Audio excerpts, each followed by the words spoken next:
नमस्कार दोस्तों। बांग्लादेश के पीएम मोहम्मद यूनुस के अरमानों पर पानी फिर गया है। असल में बात यह है कि बांग्लादेश के प्रधानमंत्री मोहम्मद यूनुस लगातार भारत से बातचीत करना चाहते हैं। उन्होंने प्रधानमंत्री को फोन भी किया था। प्रधानमंत्री ने उनको जब वो कार्यवाहक केयरटेकर प्राइम मिनिस्टर बने थे बांग्लादेश के, तो उनको बधाई भी दी थी और ये भी कहा था कि बांग्लादेश में जो हिंदुओं के खिलाफ जुल्म सितम का सिलसिला चल रहा है, आप उसको रोकिए, उसको रोका जाना चाहिए।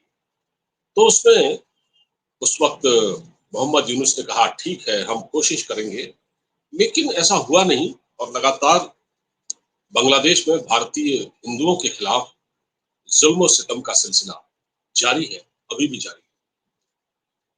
अभी 2 दिन पहले की बात है, एक उत्सव मंडल नाम का एक कोई व्यक्ति था, उस पर जबरन ब्लास्फेमी का आरोप लगा दिया गया, मतलब ईश निंदा।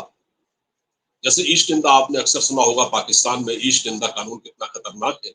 अगर आप पैगंबर की खिलाफ कोई टिप्पणी करते हैं तो भीड़ उसको मार डालती है और यहाँ तक होता है कि थाने से निकाल कर अगर पुलिस अपने प्रोटेक्शन में भी उसको ले ले, बावजूद इसके उसकी जान नहीं बच पाती, या तो उसको गोली मार दी जाती है। अजी अदालतों में गोली मार दी जाती है, उसको जज के सामने गोली मार दी जाती है और जो जज फैसला सुनाता है उसको परेशान किया जाता है, उसकी जान तक खतरे में पड़ जाती है। वही अब सिलसिला बांग्लादेश में भी हो रहा है, क्योंकि बांग्लादेश में भी वही जमात इस्लामी नाम की पार्टी है, जो कि पाकिस्तान में जो जमात इस्लामी पार्टी है उसका ही वो एक्सटेंशन मानी जाती है, जिसका शेख हसीना को सत्ता से बेदखल करने में एक बहुत बड़ा रोल रहा है उसका।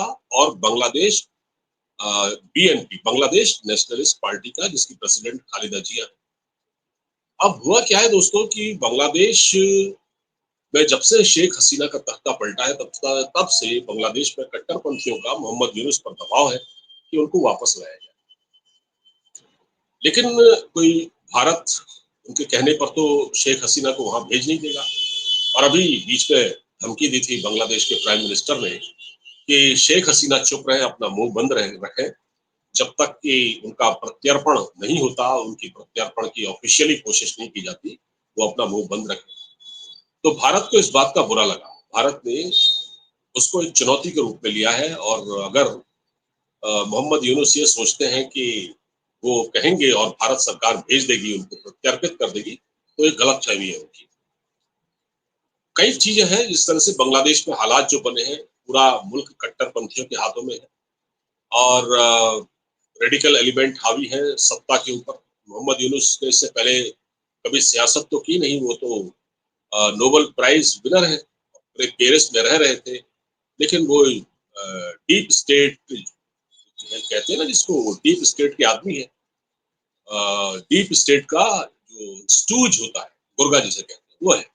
तो उनको बुला के वहां बैठा दिया गया। अब हो क्या रहा है कि वो प्रधानमंत्री मोदी से बातचीत करना चाहते हैं और उसके लिए बांग्लादेश ने सोचा कि प्रधानमंत्री अब अमेरिका की यात्रा पर जाने वाले हैं और प्रधानमंत्री को वहां वहां यूएन जनरल असेंबली को संबोधित करना है, संयुक्त राष्ट्र महासभा के सत्र को संबोधित करना है।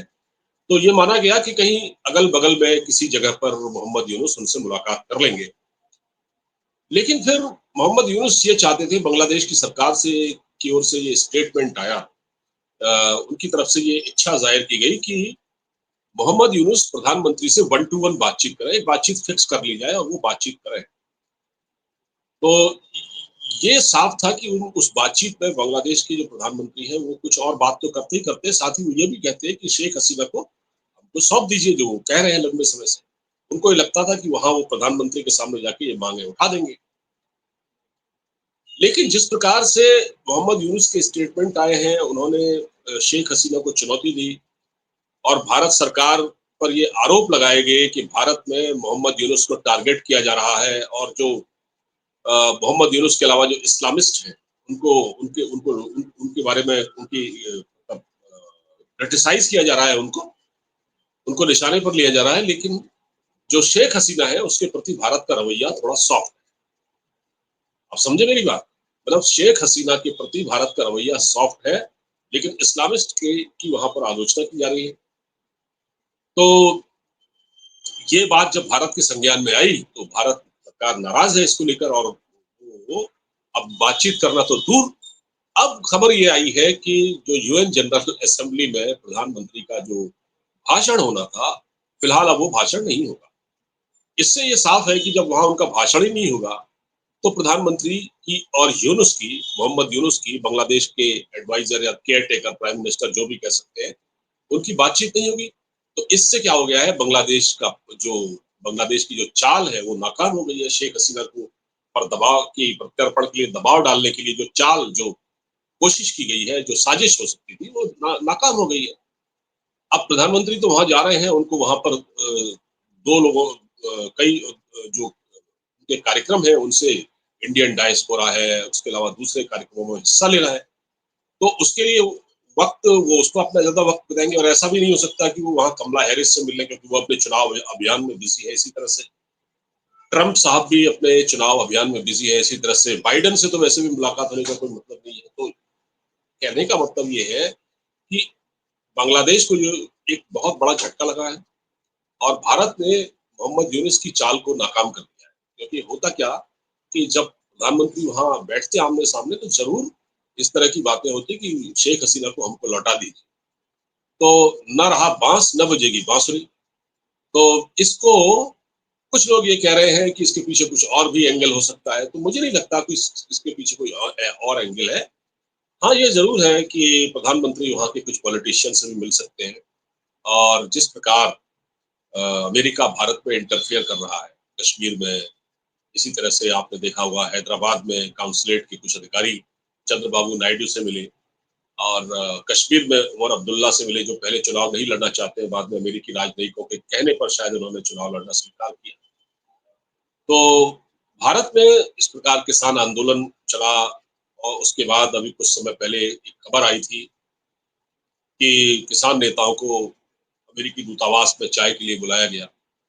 तो अमेरिका जिस प्रकार से भारत के आंतरिक मामलों में दखलंदाजी कर रहा है, और एक गुरपतवंत सिंह पन्नू का भी केस है, खालिस्तानियों का केस भी है, जो खालिस्तानी बाहर रह के इंटरफेयर कर रहे हैं। अभी आपको एक दिन मैं आपको बताता हूँ, एक घटना हुई है वाघा बॉर्डर के पास। पाकिस्तान की ओर से कोई इंद्रजीत सिंह बग्गा नाम का एक सिख व्यक्ति, जो कि खालिस्तानी था, जिस पर भारत के कनाडा में भारत के काउंसलेट पर हमले का आरोप था। वो भारत आना चाह रहा था वाघा बॉर्डर से, उसको वहां रोक दिया गया। एनआईए ने उसकी जांच की तो उसको पकड़ लिया गया। तो अमेरिका और कनाडा लगातार अपने यहाँ खालिस्तान मूवमेंट को बढ़ावा दे रहे हैं। तो भारतीय प्रधानमंत्री अमेरिका जाकर डीप स्टेट के उन लोगों से भी जैसे बात करेंगे। डीप स्टेट का मतलब होता है कि बहुत अंदर जो लोग कहीं ना कहीं अमेरिका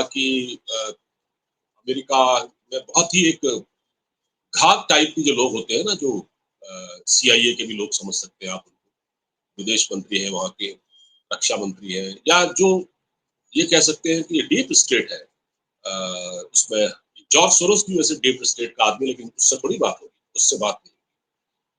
तो कुछ ऐसे लोगों से बातचीत करेंगे जो बांग्लादेश में जैसे उन्होंने रेजिम चेंज करा दिया है ना, जिस प्रकार मणिपुर में भी क्रिश्चियन मिशनरियां एक्टिव हैं, और जो ये कुकी विद्रोही हैं, जो ड्रग्स के व्यापार में शामिल है, जिस प्रकार वो कल देखा आपने मणिपुर के एक्स सीएम के घर पर हमला हुआ रॉकेट लॉन्चर से। बड़े खतरनाक हालात है, और उसमें कहीं ना कहीं इसमें भी विदेशी ताकतों का हाथ है। तो इन सब से निपटने के लिए प्रधानमंत्री मोदी वहां जा रहे हैं। रही बात बांग्लादेश के प्रधानमंत्री मोहम्मद यूनुस की, तो मुझे नहीं लगता कि अब कोई बातचीत होगी, क्योंकि अब यूएस की जनरल असेंबली को प्रधानमंत्री मोदी की जगह एस जयशंकर संबोधित करें। तो हो सकता है अगर वो एस जयशंकर से कोई बात करना चाहे तो कर ले, लेकिन प्रधानमंत्री से तो उनकी बात नहीं हो पाएगी। और वैसे भी वो बांग्लादेश के केयर टेकर प्राइम मिनिस्टर है। अभी तो वहां चुनाव होंगे, चुनाव के बाद नई सरकार बनेगी। क्या पता शेख हसीना वापस लौट जाए जब हालात नॉर्मल हो, लेकिन अभी नहीं। अभी नहीं, लेकिन अभी तो वो भारत पर दबाव डाल रहे हैं कि शेख हसीना को वापस लाइए, वापस भेजिए अपने यहाँ, हमको चाहिए शेख हसीना। और आपको मैं बता दूं, अभी वहां का माहौल ऐसा है कि अगर शेख हसीना को वहां भेजा जाता है तो उनकी हत्या की जा सकती है, उनका मर्डर किया जा सकता है। और जैसे मैंने उत्सव मंडल का आपको बताया था, एक भारतीय जिस पर ब्लास्फेमी का आरोप लगा दिया और उसको 3,000 लोग मारने के लिए दौड़े, वो हिंदुओं की जान भी खतरे में है। भारत इस मुद्दे पर भी चिंतित है। डिस्पाइट ऑफ दिस की जो मोहम्मद यूनुस है, उन्होंने आश्वासन दिया था कि भारतीयों के वहाँ हितों की रक्षा की जाएगी, लेकिन ऐसा हो नहीं पा रहा है। बहरहाल ये है कि बांग्लादेश को बहुत बड़ा झटका लगा है और बांग्लादेश के मंसूबों पर पानी फिर चुका है। इस वीडियो का कंटेंट अगर आपको पसंद आया हो, इसको ज़्यादा से ज़्यादा शेयर करें, चैनल को सब्सक्राइब करें, वीडियो को लाइक और शेयर अवश्य करें।